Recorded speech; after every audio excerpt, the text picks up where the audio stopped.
আসসালামু আলাইকুম। সবাই আশা করি ভালো আছেন। আজকের এই যাত্রা শুরু হয়েছে বাংলাদেশের হযরত শাহজালাল আন্তর্জাতিক বিমানবন্দর থেকে। হৃদয়ে ছিল নতুন কিছু দেখার স্বপ্ন, আর চোখে ছিল অজানা এক দেশের সৌন্দর্যকে কাছ থেকে দেখার আকাঙ্ক্ষা।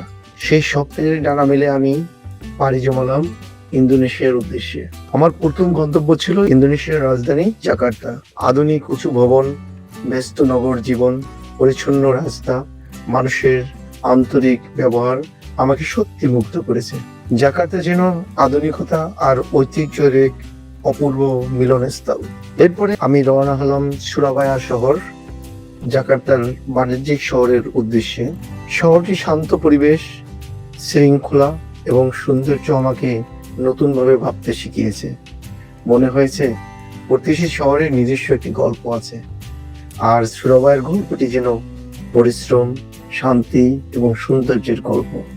বাণিজ্যিক শহর, কিন্তু নীরব, নিস্তব্ধ এবং অসাধারণ প্রকৃতির সমন্বয়ে গড়া একটা শহর।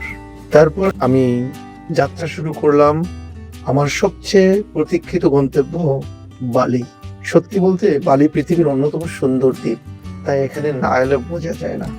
সবুজ পাহাড়, ঝর্ণার সুর, নীল সমুদ্র আর মেঘে ঢাকা প্রকৃতি, সবকিছু মিলিয়ে মনে হয়েছে যেন পৃথিবীর বুকে ছোট্ট একটা জান্নাত। ইন্দোনেশিয়ার বালিতে বিশ্বের অন্যতম বিখ্যাত কপি লুয়াক তৈরি হয়। এই কপি তৈরি হয় এশিয়ান পাম সিমেন্ট নামে একটা প্রাণীর মাধ্যমে। প্রাণীটি পাকা কপি চেরি খেয়ে ফেলে, কিন্তু কপির বীজ সম্পূর্ণ হজম হয় না। পরে সেই বীজ প্রাণীটির মলের সঙ্গে বের হয়ে আসে। এরপর বীজগুলো ভালোভাবে সংগ্রহ, পরিষ্কার, শুকানো এবং ভাজা হয়। এই বিশেষ প্রক্রিয়ার কারণে কপির স্বাদ সাধারণ কপির তুলনায় অনেক বেশি মসৃণ, কম তিক্ত, সুগন্ধ এবং স্বাদযুক্ত হয়।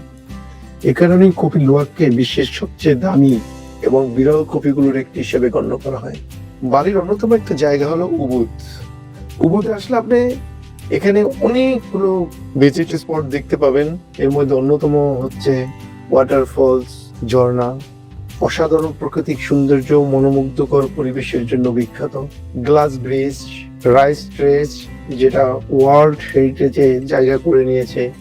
এবং রাইস ট্রেসে গেলে ওখানে আমরা ছোটবেলা থেকে আমাদের যে ওয়ালপেপার গুলো ঘরে বিভিন্ন জায়গায় দেখতাম, এবং এটা সারা বিশ্বে অন্যতম একটা জায়গা যেখানে সবুজ ধানের মতো ধাপে ধাপে ধান ক্ষেত এবং প্রকৃতির অপূর্ব সৌন্দর্য ফুটিয়ে তোলে। এরপরে মানকি ফরেস্ট, এরকম অসংখ্য জায়গা আছে উবুদে দেখার জন্য। তারপরে আমি যাত্রা শুরু করলাম নুসা পেনিদা দ্বীপে। ভ্রমণের সবচেয়ে স্মরণীয় অধ্যায়গুলোর একটি।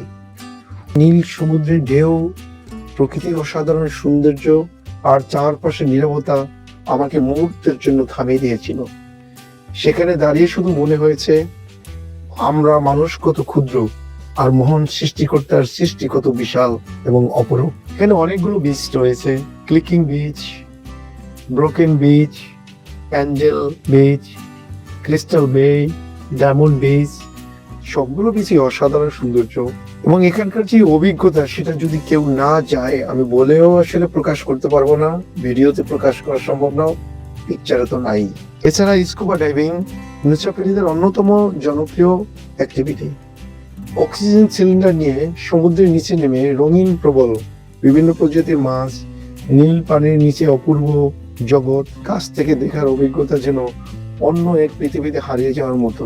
বিশেষ করে মান্তারে দেখার জন্য নুসা পেনিদা বিশ্বের অন্যতম বিখ্যাত ডাইভিং স্পট। এই পুরো ভ্রমণ আমাকে একটি বড় শিক্ষা দিয়েছে: জীবন শুধু কাজ আর ব্যস্ততার নাম নয়, মাঝে মাঝে নিজের জন্য কিছু সময় বের করে পৃথিবীর সৌন্দর্যকে অনুভব করা খুবই প্রয়োজন। আমি মহান আল্লাহর কাছে অশেষ কৃতজ্ঞতা, যিনি আমাকে এত সুন্দর কিছু স্থান দেখার সুযোগ করে দিয়েছেন।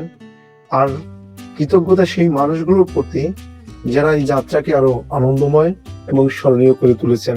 আপনারা যদি কখনো সুযোগ পান, তাহলে অবশ্যই ইন্দোনেশিয়ার এই অসাধারণ জায়গাগুলো ঘুরে দেখবেন। বিশ্বাস করুন, কিছু সৌন্দর্য ক্যামেরায় ধরা যায় না, সেগুলো শুধু হৃদয় দিয়ে অনুভব করা যায়, এবং হৃদয় দিয়ে অনুভব করতে হয়। শেষ করার আগে ছোট্ট কয়েকটি কথা। পথ শেষ হয়, স্মৃতি শেষ হয় না। দূরের আকাশও একদিন হয়ে যায় চেনা। ভ্রমণ শুধু গন্তব্য পৌঁছানোর নয়, ভ্রমণ মানে হৃদয়ে নতুন পৃথিবী গড়ে ওঠা। ভালো থাকুন, সুস্থ থাকুন।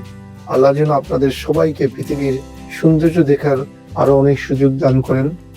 আমিন। ধন্যবাদ।